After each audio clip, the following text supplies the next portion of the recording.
de Lleida la Encina a La Constante se llega por un carril que está junto al aeródromo. Y llegas a un cruce, ese cruce, si lo continúas, llegas a la casa rural, que es el antiguo molino, y si bajas a la derecha, pues llegas a lo que es la finca de La Constante. Bueno, este es uno de los dos puentes que se hicieron para el acceso a la fábrica. El mineral llegaba en carros desde las distintas minas, y este puente, pues con sillares de cuarcita, se hizo para el acceso. Desde aquí quizás se ve mejor.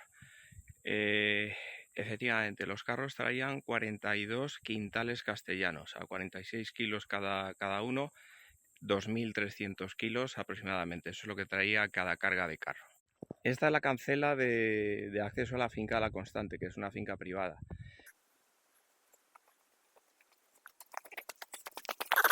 Las dos chimeneas que tengo detrás, una se ve bastante bien, la otra se ve regular, se ve solo la puntita. Se montaron para máquinas de vapor suplementarias que hubo que instalar después. Es decir, no siendo suficiente la capacidad motriz que proporcionaba el río, pues se montaron unas máquinas de vapor adicionales. Bueno, como se ve, es un entorno arbolado muy bonito. Contrasta un poco con lo que es el entorno general de esta zona alcarreña o de Lleida la Encina en particular, ¿no? Que tampoco es que sea de grandes masas forestales. Pero bueno, aquí desde luego hay mucho pino, no sé cuál, desde luego no es piñonero, parecen los... no sé, o los alepensis, unos de esos, como se llamen. Y lo que hay sobre todo son chopos que se plantaron después del cierre de la fábrica. Se cortaron una vez para madera nada más, pero la faena es que al final pues los chopos lo que han hecho es invadir y terminar o acelerar la ruina de las edificaciones que formaban parte de la fábrica y del poblado, ¿no? Así que pues nada, bonito por la parte del paisaje, pero una pena pues porque nos hemos quedado prácticamente sin poblado a la vista.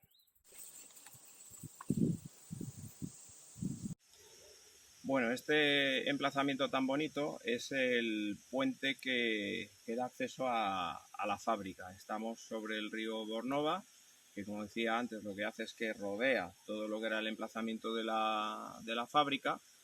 Y se eligió este lugar, ¿por qué razón? Pues porque de todo lo que es el curso del Bornova, aquí es donde por pendiente era uno de los óptimos. Había un desnivel del 6%, que significa que cada 100 metros en horizontal hay una caída en altura de 6, y esa fue la razón de elegirlo. Por otra parte, el suplemento de las máquinas de vapor probablemente tenía que ver no solo con necesidades de la producción, sino con la estacionalidad del arroyo, vamos, del río. Evidentemente en el invierno no había problemas, pues porque bajaba caudaloso, pero en verano era otra cosa. Es probable que las chimeneas y las dos máquinas de vapor estuvieran como suplemento, como refuerzo cuando el agua no era suficiente. Bueno, ¿cuál es un poco la historia de la fábrica? ¿Cómo empieza el proceso industrial aquí?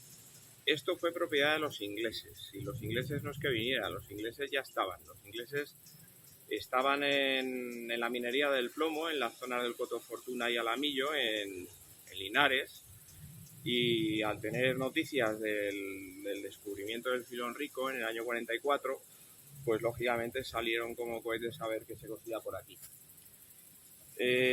Los titulares de las primeras visitas pues es un tal John Taylor, y bueno, pues lo que hizo fue venir a Lleida la Encina. Acababa de ponerse en producción todo lo que eran las primeras explotaciones en el filón rico, lideradas por Pedro Esteban Gorri, como ya hemos contado en otro capítulo, y estaban pues Santa Cecilia, La Suerte, Fortuna, un poco las primeras, ¿no? Y lo que hicieron los ingleses fue venirse, ponerse en contacto con Antonio Órfila, que era uno de los socios destacados de la primera sociedad, la Sociedad Santa Cecilia, para pedir autorización para hacer unas analíticas del mineral que estaban empezando a extraer. Se encerraron durante 6 días a pie de mina, haciendo analíticas docimásticas para determinar los contenidos en plata y demás. Bueno, muy mal no iría. Como consecuencia de esos resultados o de esas primeras analíticas, pues volvieron a Londres y decidieron montar una sociedad para el beneficio de los minerales argentíferos de Allende la Encina. Esta sociedad se llamó La Bella Raquel. Me gustaría conocer el origen del nombre, porque curioso que no pusieran alguna denominación inglesa o algún nombre que no fuera tan español como La Bella Raquel, ¿no? Y así empezaron. En el año 45 ya estaban en producción. Realmente fue un tiempo récord de instalación y estuvieron operando hasta el año 1875 que vendieron por partes la instalación y se marcharon. Este punto es una esclusa, es decir, había más de un canal, de manera que podían jugar con el distinto caudal, porque no tenían tampoco necesidad de tener en marcha todas las norias, todas las ruedas a la vez, o a lo mejor por motivos de caudal, pues lo que hacían era dirigir el agua a alguna serie de ellas en particular y ya está. Aparte de la vegetación de la ribera, aquí hemos visto pues como unos ciruelos pequeñitos, no sé si silvestres o no, pero dan estas ciruelitas que son pequeñas, pero dulcecitas, muy ricas. Bueno, en esta zona la vegetación está tan cerrada que si no vas con cuidado te sacas un ojo con las ramas. Hemos visto también manzanitas. Se ve que aquí cuidaron de poner algunos frutales, no sé si con motivos ornamentales o lo que sea. Acabamos de llegar a una escalera. Bueno, los ingleses cuando llegaron aquí a la fábrica, al entorno de la fábrica de la Constante, que el paraje se llama Los Ratones, bueno, pues lo que hicieron fue, siguiendo el ejemplo de otros casos anteriores o posteriores, aislarse, es decir, pues por distintas razones, pero los ingleses cuando han venido con objetos mineros a España lo que han hecho es separarse de los nativos, han hecho sus barriadas separadas, pero físicamente separadas hasta con muros, ¿no? Aquí el paraje desde luego no facilitaba, esto está lejos de lo que en su momento era Allende la Encina, está también lejos del término de Gascueña al que pertenece, está un poco en un entorno precioso pero en medio de la nada, muy mal conectado y demás, entonces bueno, pues quizá había alguna justificación desde el punto de vista de la logística de que aquí tuvieran un barrio aparte. La realidad es que, bueno, pues traían todo su equipo técnico, también personal menos cualificado, pero aquí con españoles solo contaron para posiciones de muy baja categoría, tipo peones, vigilantes o personal de servicio, criadas en casa, en el caso de las mujeres, ¿no? Y se vinieron aquí con sus familias, de manera que montaron un poblado que eran, pues según la bibliografía, pues 100 familias, cada una de ellas pues en su casa, con distintas prestaciones con arreglo a la categoría, pero en su momento desde luego debía ser bueno, pues como una isla de civilización en medio de un bosque o en medio de una zona con muy pocos servicios. Y se trajeron además bueno, pues maquinarias inglesas. Están en los documentos las peticiones de los gerentes de la sociedad La Bella Raquel para poder importar distinta maquinaria de la que se precisaba para el proceso de amalgamación, ¿no? Y así se les permitió. Por otra parte, necesitaban también como suministros esenciales, aparte de la madera, que la había, necesitaban dos artículos que estaban estancados, que eran el mercurio, que es el azogue, y la sal. Estancado significa que el Estado tiene el monopolio, no puede haber una actividad de comercio privado, y por tanto pues también tenían que estar en comunicación con la administración, pues como gerente de estas materias primas esenciales para su proceso de obtención de plata, ¿no? Según hemos podido leer en este libro de Tomás Gismera, que se llama Crónicas para una historia, que es muy interesante, y también en un trabajo de Ana Parra y Gloria Viejo sobre la Constante, publicado en 2012, La parte o la dirección técnica de la fábrica la ostentaron otras personas que no fueron John Taylor. John Taylor estaba más bien en la parte administrativa y en el consejo, y de hecho pues en las acciones antiguas de la sociedad se ve la firma suya como secretario, pero la parte técnica, la parte del día a día, aquí hubo distintos directores. El primero de ellos, según, repito, se recoge en la bibliografía, fue William Pollard. William Pollard, que se le describe como un hombre físicamente alto y elegante, de carácter respetuoso y muy entendido en el beneficio de los minerales. Este venía de México, venía de haber ejercido la minería en México. Lo que pasa es que tampoco estuvo mucho tiempo, ¿no? Le sucedió Juan Trenar, que también había estado en México, y casi en paralelo con su llegada, o al poco tiempo, vino, yo diría que el fundamental, que es Edward Rosie, que fue uno de los fundamentales, pues porque llegó aquí con 24 años y estuvo casi 30 al frente de la producción. Este hombre vino primero solo y a los 3 años ya se vino con la mujer, y vinieron creo que 2 hermanos suyos, que además ellos eran de la zona de Cornwall, Cornualles en Inglaterra, que es también una zona, un distrito minero muy conocido por sus minas de estaño. Luego eran gente que venían ya del gremio, ¿no? Desde luego, pues salieron mal, salieron en 1875 como consecuencia de que a este hombre le secuestraron. Eran unos tiempos donde había mucha delincuencia por la zona de la Encina, probablemente pues, relacionado con el efectivo que tenía mucha gente como consecuencia de la actividad de las minas de plata, y había forajidos que asaltaban a incautos a todo tiempo, ¿no? Entonces, claro, este hombre, en uno de sus regresos, que venía de Guadalajara, y a la altura de Alcorlo, pues le asaltaron cinco pájaros y bueno, le tuvieron secuestrado, y además pedían no sé qué cantidad, pedían un rescate en oro. Bueno, al final lo que hicieron fue entregarles lo que había de plata en la fábrica, y ya está, porque les dijo: si no os conformáis con esto, pues ya lo siguiente es matarme, pero no va a haber un duro más. Total, que el secuestro duró poco. Esto fue a primeros de mayo, y bueno, pues creo que en el día le liberaron en cuanto que recibieron el dinero del rescate, pero desde luego fue un poco la gota que colmó el vaso, y directamente los ingleses pues decidieron replegarse, vendieron esto por lotes y se marcharon. La verdad es que está el entorno tan asalvajado que moverse de un lado a otro, hombre, muy cómodo no es, porque está todo lleno de piedras sueltas, ramas, matorrales y arbustos, que son un rollo pasar de un lado a otro. Pero bueno, aquí hemos llegado a una zona donde se ven unas construcciones por atrás, pero también hay en la parte de abajo pues obra hidráulica. Así que voy a ver si me puedo acercar y a ver qué veo. A ver.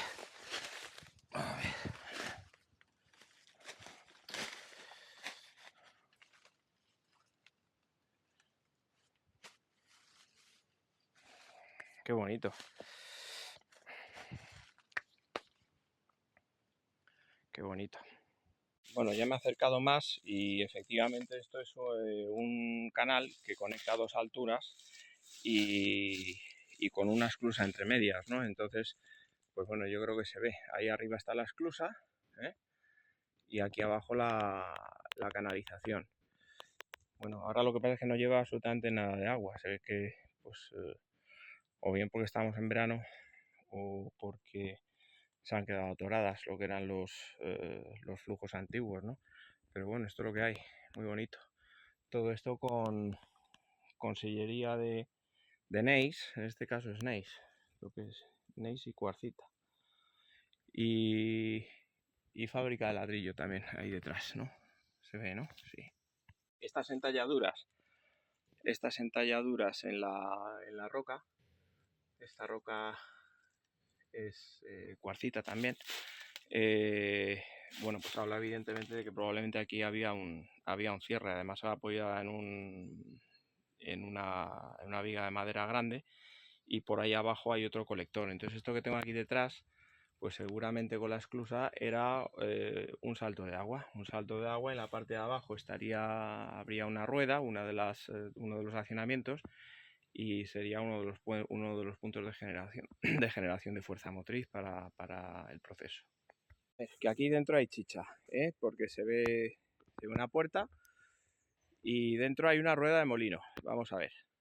Esta muela es de cuarcita, con sus estrías, está tallada lógicamente, pero es roca cuarcita. Y aquí está la base del molino, aquí es donde está apoyada la muela. El edificio, que está el pobre muy en ruinas, se ha venido abajo toda la cubierta tenía unas vigas de madera y luego ya de últimas pues también había uralita. Bueno, yo creo que esto igual fueron de los últimos arreglos, ¿no? Porque como esto estuvo funcionando hasta el año 1926, tratando los minerales pobres de Santa Teresa, los pobres nada más, los ricos se trataban allí mismo. Pero bueno, esto desde luego es una edificación de proceso, evidentemente, porque lo que se ve es, no sé lo que hay, es decir, no sé exactamente, no tengo ninguna seguridad sobre cuáles eran los elementos que estaban aquí, pero lo que sí que es evidente es que había el accionamiento hidráulico con unas turbinas, con unas norias, en la parte baja de los fosos. Aquí hay una y aquí hay otra, probablemente por ahí había más, lo que pasa es que ya veremos cómo llego, pero bueno, estos dos parecían una batería y desde luego tiene pinta de que eran elementos de molienda. Supongo que sería la molienda secundaria, la molienda de después de calcinación, porque ahí hay una rueda y aquí debajo, en lo que son los fosos de los canales de agua, todavía está la turbina metálica, ¿no? Que probablemente tendría unos álabes que se han perdido. Pero bueno, a ver si me puedo acercar más. Es una pena, todo esto merecería quitar toda la parte hundida de la cubierta, todo esto que está aquí detrás, todo esto se podría limpiar y bueno, pues intentar sanear un poco para restaurar y reconstruir lo que queda todo la parte baja, ¿no? Como digo, no estoy seguro si esto era para molienda después de calcinación o la molienda primaria, no lo sé. Con esto que se ve ahí entre el escombro, pues también es antiguo, ¿no? Porque se ve las chapas de zinc, hay un trozo también de chapa perforada, que sería para el cribado de... Yo creo que por el tamaño sería... Bueno, no sé si antes o después de calcinación, pero que era para cribado evidentemente, ¿no? El bastidor de conjunto de madera, pero luego los accionamientos y partes por aquí abajo, pues con partes de hierro, ¿no? Y nada más, si me doy la vuelta, pues aquí lo que hay, además parece que estoy caminando sobre un hueco. Ahí hay un cincho metálico, probablemente la estructura que agarraba pues ya no está en su sitio, ya no queda. Y aquí no me atrevo porque está toda la uralita rota. Y esto que probablemente el color sería cartel antiguo o algo así, ¿no? Bueno, ahí está el detalle de la rueda y un accionamiento que no veo bien desde aquí. Es que está tan lleno de maderas rotas que prefiero no entrar. Aquí está el canal que a la salida de la turbina pues hace curva, ¿no? Pero bueno, se puede ver todo el trabajo de sillería, qué mono, qué bonito. Y bueno, pues nada, lo que pasa es que todo, como decía, está hundido. Una abrazadera con los pernos de hierro, pero luego lleva también esta pieza central de madera. La madera completamente comida por la carcoma. Fijaos qué monada, ¿eh? La conducción eléctrica con sus aisladores pequeñitos de porcelana. Qué monos.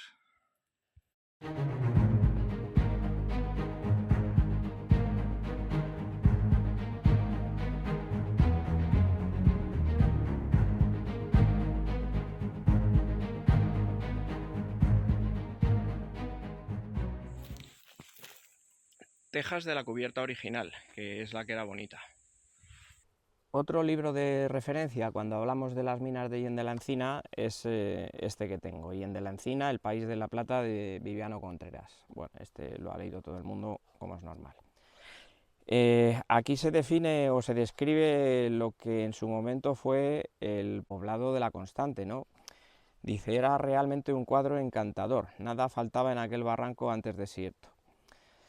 Había escuela para niños y niñas, hospital, casino, teatro, comercios, etcétera, para comodidad y distracción de los habitantes de la fábrica, que sumarían unos 70 o 100 vecinos con sus familias, sin contar los obreros que residían en Gascueña y Robledo y acudían diariamente a la lista, convocados por el sonido de una campana. En relación a la seguridad, decía, había una sección de escopeteros mandada por el señor Olivera, cuyos individuos procedían casi en su totalidad de la Guardia Civil y estaban encargados de conducir semanalmente las platas a Madrid, de modo que además del respeto que imponían por su moralidad y disciplina, servían de ordinarios que llevaban de la corte todo lo necesario para los ingleses y empleados de la fábrica. Bueno, otro tema que se ha mencionado de manera recurrente es el muchísimo dinero que hicieron aquí los ingleses en el periodo en el que estuvieron aquí, ¿no? Y esto tiene, pues, como de costumbre, distintas aristas. Primero, que son ellos los que hicieron la inversión, es decir, se estima que fueron 8 o 10 millones de reales en maquinaria. Bueno, pues primer esfuerzo empresarial que merece ser puesto de relieve. La importación de toda la maquinaria y la puesta en marcha del proceso de amalgamación. No olvidemos que al final los minerales de las minas de la encina tienen bastante menos valor si no se procesan que si se convierten en plata aquí en el mismo entorno de la extracción, y así se hizo. No hubo ninguna iniciativa española y vinieron los ingleses y lo pusieron ellos en pie. Se conoce que en los primeros años, que es cierto que fueron unos años de muchísimo beneficio y de mucho rendimiento en la actividad. Primero, porque cogía todo lo que era la parte del filón rico absolutamente virgen, y pues de las 3 etapas buenas que hubo en de la Encina, la primera etapa de Santa Cecilia y otras, pues es cierto que hubo muchísimos minerales con unas leyes altísimas, ¿no? En ese contexto, los ingleses, bueno, pues parece que hicieron mucho dinero, porque en ese periodo, que empezó entre 1845 y hasta el primer declive minero, que fue 1880, un poco antes quizá, antes de que empezara 10 años después, el segundo momento, que fue el del francés Bontou, se procesaron minerales y se obtuvo aquí plata en barras eh, por valor de 250 millones de reales. Bueno, y se habían gastado 10 en la instalación. En volumen fabricado, en cuanto a lo que fue la plata obtenida, fueron 10 millones de onzas de plata, que a 28 gramos la onza, pues son, en números redondos, 300 toneladas de plata metálica, que, bueno, pues no está nada mal. En otro capítulo dijimos que en de la Encina se podrían haber explotado del horno de 1000 toneladas, que hubiera 300 solo correspondiendo a la primera etapa, tiene toda la lógica. Los números gordos, lo cierto es que encajan, ¿no? Fueron unos años entonces de efectivamente mucha riqueza y rendimiento. Otra cosa que se les ha criticado mucho a los ingleses es que no aceptaban minerales de leyes bajas o medianas. Iban nada más o compraban las partidas de mineral más escogidas y con mayor ley. Se dice me parece que es en este libro también, que no admitían minerales que no tuvieran como mínimo 1,5 onzas o 2 onzas por quintal castellano. Bueno, no es una ley tan alta, ¿eh? O sea, si realmente ese era el mínimo, no era una ley tan alta. Ellos lo vendían a la fábrica de la moneda de Madrid, donde entiendo que en los archivos estarán los registros de entrada de todas estas partidas. Esas 300 toneladas deberían estar documentadas en la Casa de la Moneda. Lo vendían a 20 o 24 reales la onza. Volviendo a lo que era el contenido de los minerales que compraba la fábrica, como hemos dicho, no aceptaban minerales pobres o medianos, y eso tuvo una parte muy mala, que es el agotar en un periodo de tiempo relativamente corto las reservas del mineral de la Encina. que lo pagaron ellos, porque realmente podían haber mantenido más décadas su actividad si hubieran trabajado con unas leyes menos ambiciosas, ¿no? Pero también es verdad que todos esos minerales pobres y medianos que ellos rechazaron, pues lo que hacían era, los mineros lo mandaban a la escombrera, escombreras que luego fueron objeto de reciclado, de reproceso y de escogida pues varias veces, como es bien sabido. Luego, de alguna manera la plata no se perdió, pero lo que sí se perdió fue la oportunidad de ser recuperadas industrialmente pues, por un proceso mucho más eficaz y en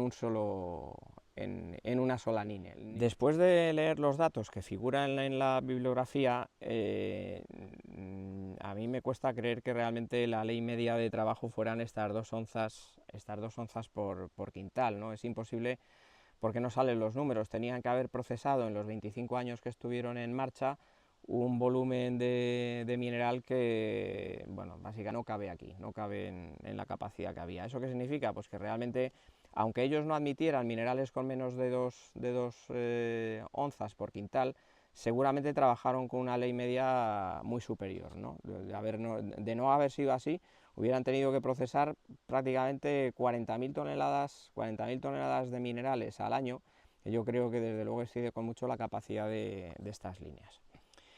En este libro de Viano Contreras hay un capítulo, que es el capítulo 13, que describe con detalle cuál era el proceso metalúrgico para obtener la plata.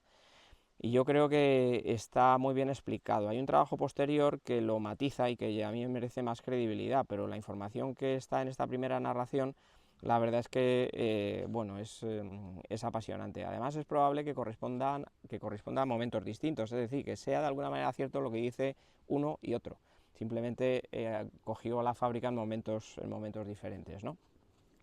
Contreras define o explica el proceso de la siguiente manera. Bueno, primero voy a decir yo simplemente en qué consistía la cosa. Esto era amalgamación por cloruración, es decir, los minerales sulfurados, que como ya hemos dicho son sulfuros y sulfosales, es decir, pues las platas rojas, las tetraedritas y galenas argentíferas, pero bueno, básicamente estamos hablando de sulfuros.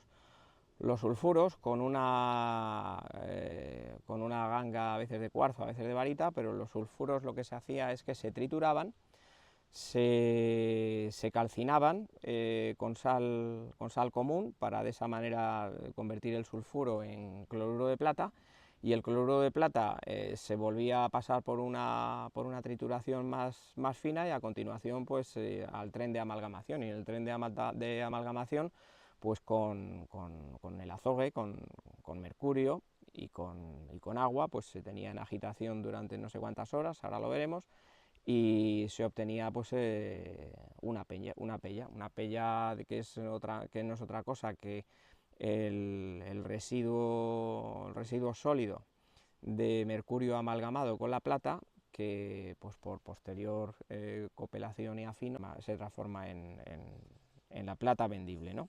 Hay una etapa previa que es una etapa además muy interesante, que consiste en la venta de lotes de mineral, de las partidas de mineral que venían de las distintas minas de Allende la Encina, y en el establecimiento de la ley y del precio de compra por parte de la Fundición La Constante, que era un negocio que se hacía por cada uno de los lotes y evidentemente involucraba a las dos partes, ¿no?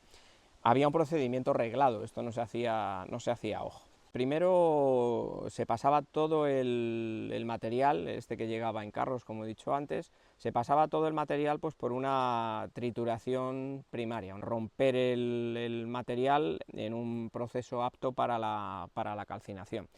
En aquella época, o sea, en 1845, ya se había descubierto el vapor y el árbol de levas. Luego, al final, lo que se hacía era, pues, con procedimientos mecánicos, pues, romper utilizando la fuerza hidráulica del Bornova, pues, los materiales que venían de mina, ya debidamente escogidos, porque en la mina se hacían también unas separaciones y unos estríos manuales, pero se hacían una primera trituración, y ese material triturado y debidamente tamizado, porque los gruesos se volvían a retornar a la trituración primaria, ese material listo para calcinación se metía en sacos, y de cada uno de esos sacos se tomaban 3 cucharaditas que eran para 3 muestras en 3 frascos distintos, un frasco para el minero, otro frasco para el metalúrgico, o sea, para los ingleses, para la Constante, y otro tercero que era para hacer las analíticas, cosa que se hacía aquí en la Constante en presencia de ambas partes, ¿no? Esos 3 frascos se custodiaban en un baúl, en un arca con 2 llaves, con 2 cerrojos.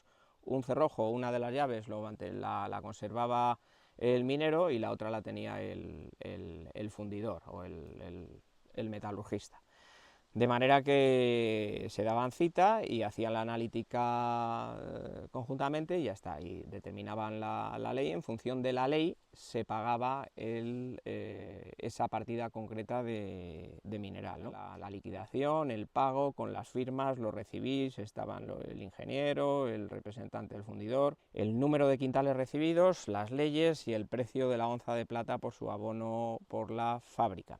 Evidentemente se pagaba menos la onza para un mineral medio o pobre que por un mineral rico. ¿Cómo continuaba el proceso? El proceso continuaba crepitar el mineral para clorurarlo, para que reaccionasen los sulfuros con la sal común, que venía de salinas próximas, pues las salinas de Imón, que también pondré unas imágenes en este vídeo, y se obtenían los cloruros de plata para el proceso posterior, ¿no? Pero ¿cómo se preparaba este mineral en los hornos? Eran unos hornos de reverbero, es decir, como había partidas con unas leyes altas y otras leyes que eran medianas y otras serían más pobres, pues se mezclaban por capas, se extendían en el suelo, buscando que en la vertical hubiera siempre una homogeneidad. Todo eso luego se removía bien con palas y en eso consistía la carga de los hornos. En cada uno de los hornos se metía la primera narración, la primera versión, que sería la de 1845, vamos a decir, 5 quintales castellanos de mineral, añadiendo después la sal necesaria en proporción de 6, 8, 10 o 16% en función de la ley de mineral. A mayor riqueza en ley de plata, más necesidades de sal, ¿no?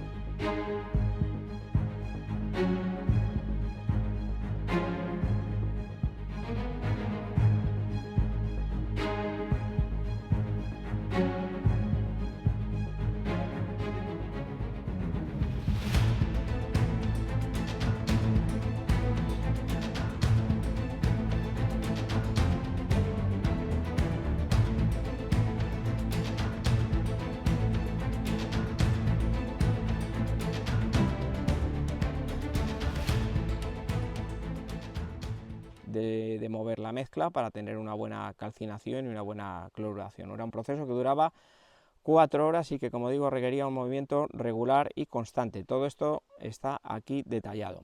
El material que salía del horno se cribaba y se pasaba por unos molinos con 16 piedras movidas por 3 grandes ruedas hidráulicas, etcétera, y de ahí pasaba el material a los toneles de amalgamación que formaban el tren de amalgamación. La carga de mineral en cada una de los toneles de amalgamación era un poco más de 500 kilos.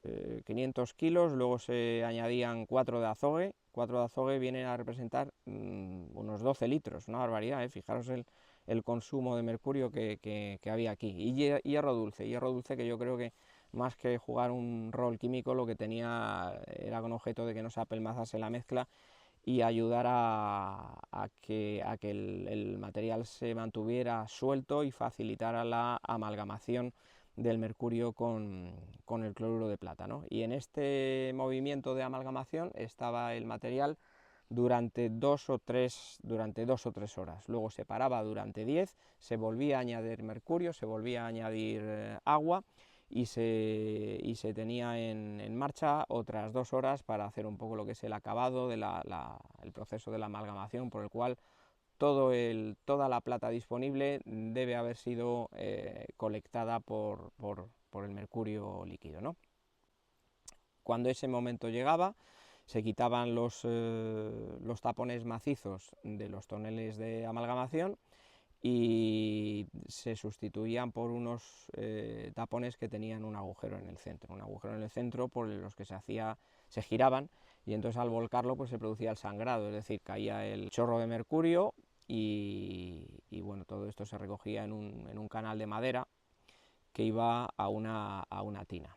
En esa tina, donde estaba el mercurio ya conteniendo la pella, pero todavía sin extraer la fracción del mercurio que no se había combinado, el mercurio siempre debe ir en exceso, lo que se hacía es que se metía en unos filtros, en telas o cueros, lanas, que lo que hacen es que permite que escurra el exceso de mercurio sin amalgamar y queda la parte amalgamada, que es lo que se llama pella, y esa pella pues contiene aproximadamente un 15% de plata y un 85% de azogue o mercurio, que es el que hay que eliminar.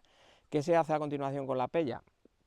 Pues la pella se metía en quemaderas, donde pues por combustión se calienta el mercurio evapora y queda nada más lo que es la plata metálica, pues en forma de, como si fuera una esponja porosa, ¿no? Esa esponja porosa se vuelve a fundir y es lo que ya permite tener la plata de primera fusión, ¿no? Que luego pasa por afino. El mercurio, si bien en la bibliografía se ha puesto en algunos textos que el mercurio se calentaba y que se perdía al aire, bueno, si eso sucedió en algún momento, no creo que durase mucho, no porque en aquel momento hubiera preocupación por la toxicidad del mercurio como vapor,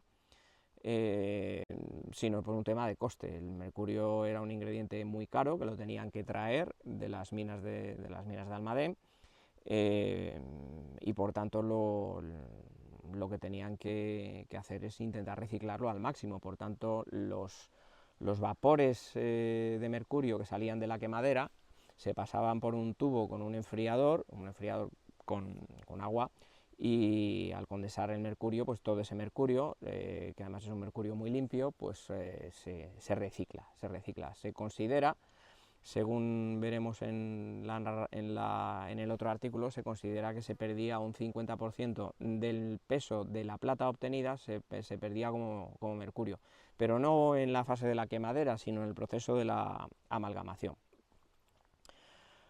Bueno, hemos llegado ya a extraer de la pella la plata en esponja y a recuperar el mercurio por otra parte, ¿no?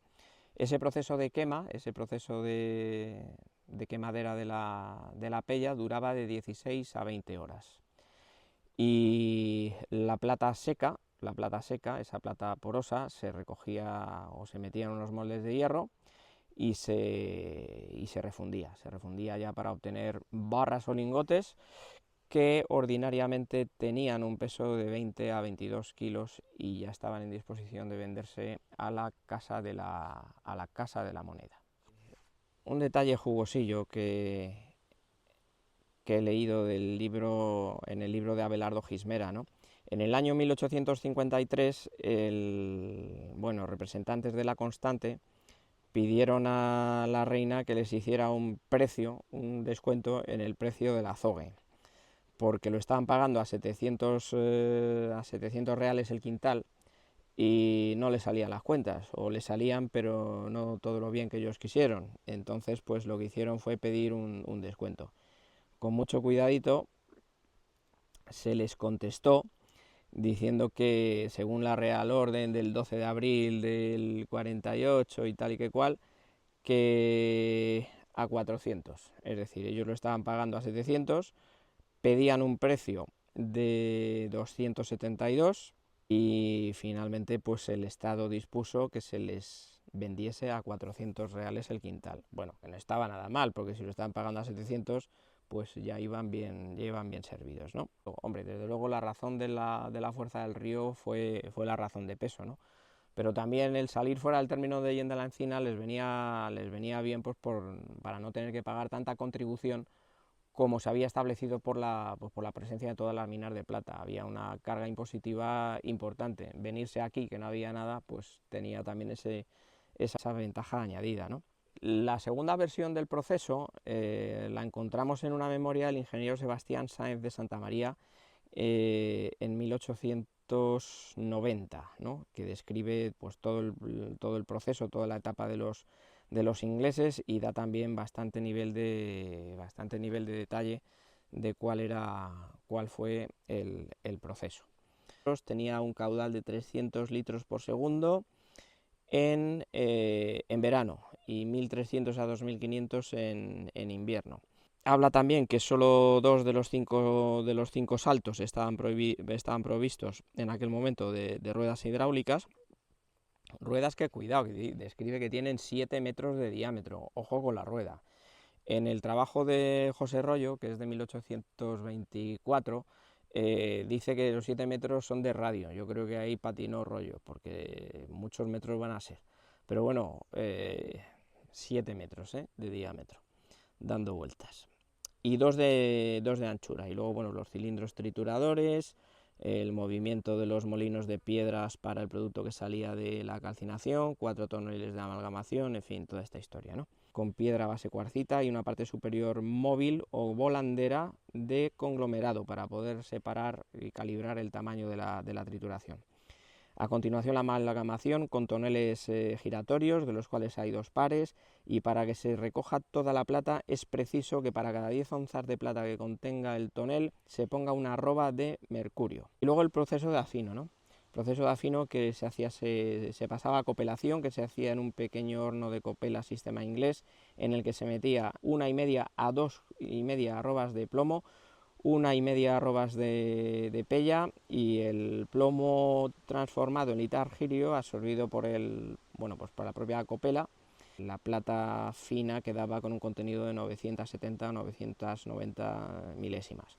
Esto que tengo atrás, entonces, uno de los edificios, de los restos de los edificios fundamentales de proceso, que yo creo que este que está detrás sería el que iría a continuación en el proceso. Vamos a acercarnos a ver qué hay.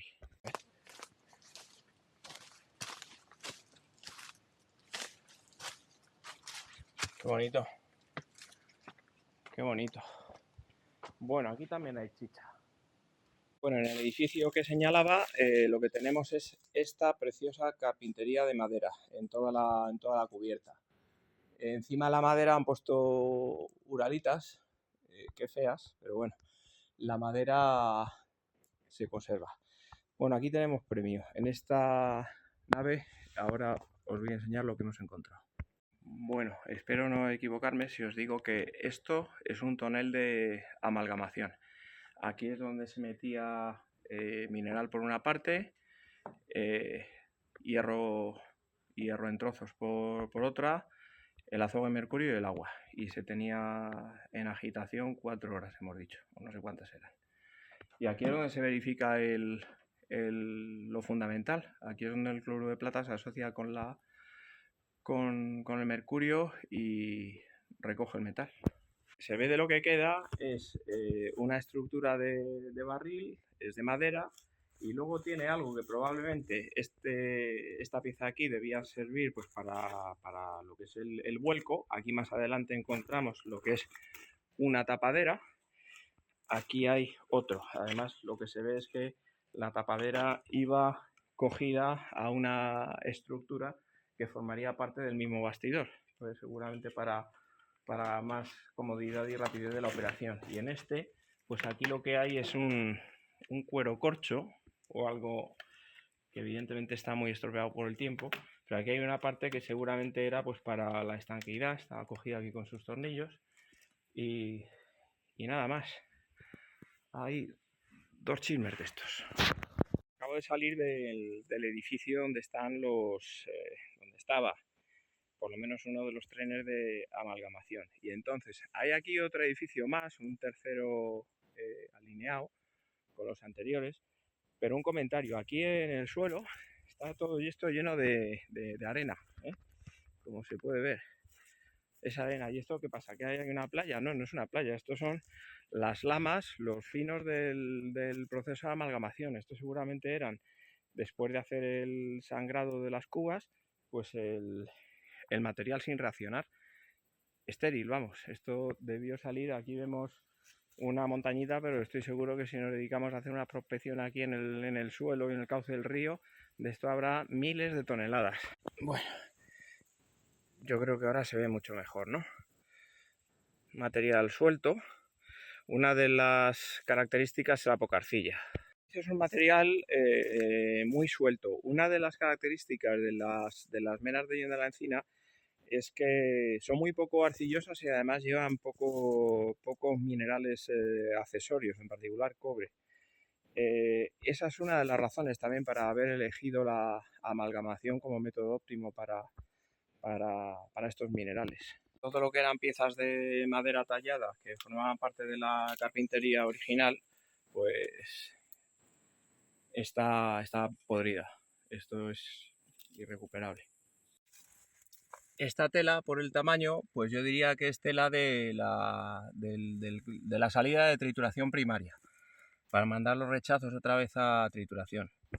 Es un chopo precioso, un aparato de la leche, pero claro, la pena es que levanta todo en el piso, incluidas las edificaciones. El edificio, el tercer edificio que mencionaba, pues nada, solo hay un lienzo, pero dentro no hay nada más que prado. Y lo que aquí he visto en el piso es esta piedra. Esto es granito y por aquí no hay muchos. Joder. Vale. Pues fantástico. Ni puñetera idea.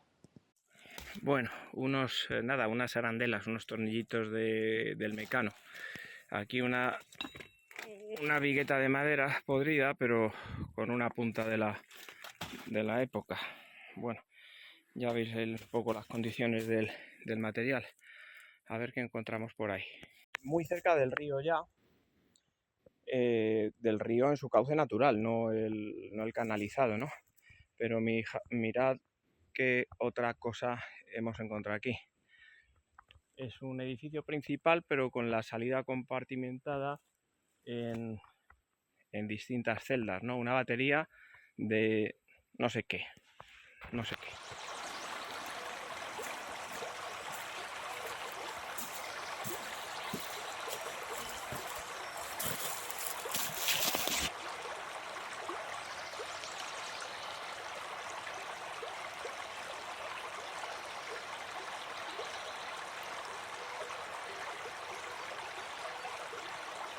Siguiendo el río ya hemos llegado otra vez al puente, que está ahí mismo. Y en el río hemos visto truchas y cangrejos. Como decíamos esta mañana, el hecho de tener un accionamiento con energía gratis tiene una importancia mayor en cualquier proyecto industrial, ¿no? Entonces aquí el tener el río Bornova dando vueltas a una serie de turbinas, pues bueno, marca una diferencia. ¿Por qué? Pues porque tener un eje que da vueltas, a partir de ahí se pueden hacer un huevo de cosas. Como decíamos esta mañana, pues con el árbol de levas te permite un montón de movimientos mecánicos alternativos, ¿no? En particular aquí, que lo que hacía falta son trituraciones y moliendas, pues había accionamientos que estaban basados en ese movimiento alternativo, ¿no? Pero no solo en trituraciones, también en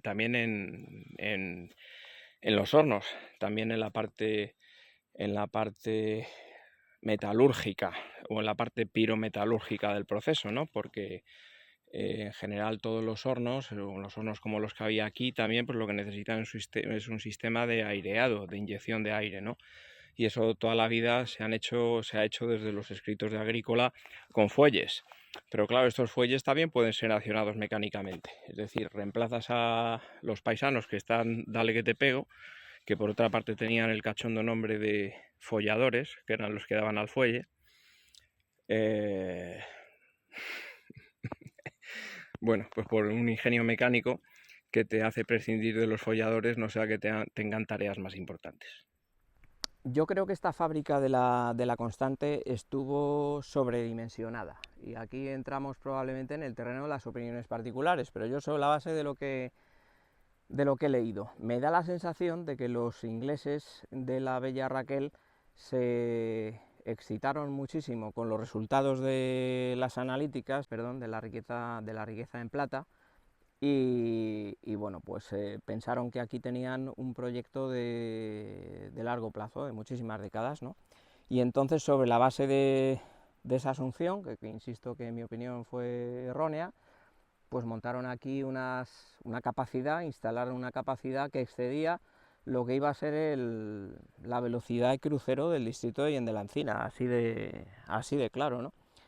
Claro, estas cosas luego se pagan, porque aunque, bueno, primero, estuvieron haciendo frente a una inversión inicial importantísima, quizá por encima de lo que hubiera sido proporcionalmente razonable para los recursos identificados, que en aquel momento, investigación cero, iban todo a ojillo, ¿no? Pero es que además tampoco hicieron su proyecto industrial sobre una base de suministro con números. Yo creo que ahí es uno de los puntos donde pincharon, ¿no? Y lo pagaron porque, como decía esta mañana, pues se quedaron sin mineral, se quedaron sin materia prima bastante antes de lo que yo creo que ellos previeron. Bueno, si se hubiera llevado en paralelo con el proyecto metalúrgico, un proyecto geológico de investigación de reservas a la vista, más expectativas razonables sobre la base de un estudio geológico, pues por las características geométricas del filón rico, etcétera, más otros que pudiera haber de la misma serie y tal, pues hubiera sido distinto, pero aquí yo creo que se saltaron ese paso, montaron aquí una instalación bueno, impresionante, y se quedaron sin mineral, es decir, adelantaron tanto el paso a los mineros que no fueron capaces al punto de que, como decía antes, se metieron ellos a mineros, se dieron otra bofetada tremenda y al final pues tuvieron que parar parte de la capacidad instalada para pagar menos contribución a la municipalidad, pero luego en última instancia pues nada, pues recoger e irse. Ahora bien, es verdad que hicieron mucho dinero en las décadas que estuvieron aquí, entre 3 y 4 décadas, tuvieron unos beneficios muy importantes. Qué bonita la fuente y qué pena que se ha quedado seca. Qué bonita era. Y cerca de donde estábamos esta mañana, en el puente del camino a la Constante, tenemos detrás un maravilloso afloramiento de las cuarcitas, que se reconocen aquí también en el suelo del camino, pues porque la cuarcita es una roca muy dura, muy resistente a la erosión. Por eso normalmente aguanta y queda como resaltes en toda la topografía. Macho, que bien se está a la sombra.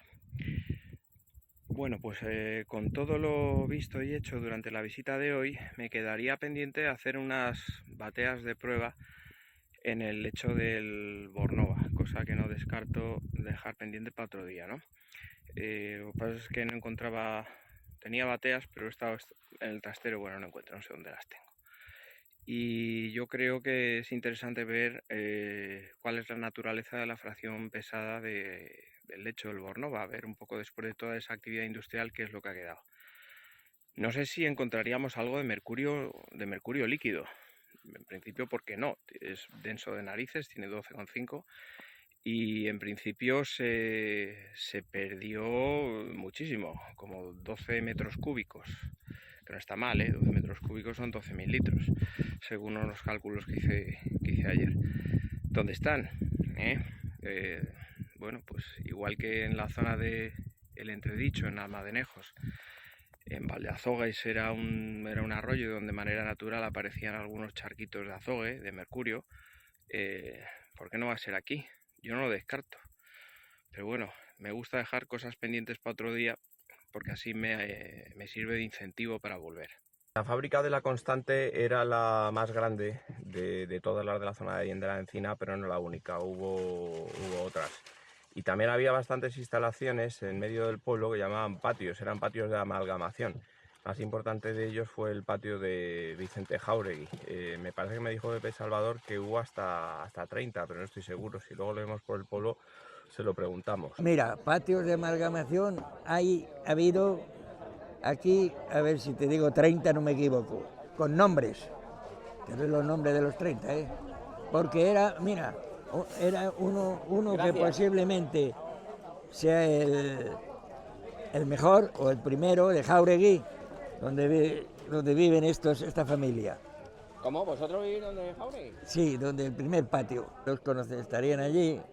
Son también amigos y más que amigos que estamos aquí, los reunimos. Empecé a venir aquí en el año, casi en el 63, en el año 63, de años. Y estuve luego en Andalucía 11 años, en un pueblo también complejo, pueblo complicado. Pero claro, me vine a Madrid porque ya tenía 4 hijos. Tenía 4 hijos que podían tener futuro, estudio allí, futuro, pero me interesaba más Madrid. Y tenías una casa aquí, complementaria. Y entonces, ahí ya fue cuando, en el año que viene, el 74, cuando ya me aficioné más a las minas y a las minas. Y luego he colaborado y he participado pues, en todas las cosas siempre relacionadas de minas. Organicé de alguna manera los 6 o 7 primeros años de conferencias y museo, las jornadas minera, de la minería, las jornadas etcétera, de la minería. Después ya me aparté, entraron ya gente más joven que llevaba otra orientación y tal. Y esa ha sido un poco, y ahora pues sigo exactamente igual, ya te digo, hasta hoy.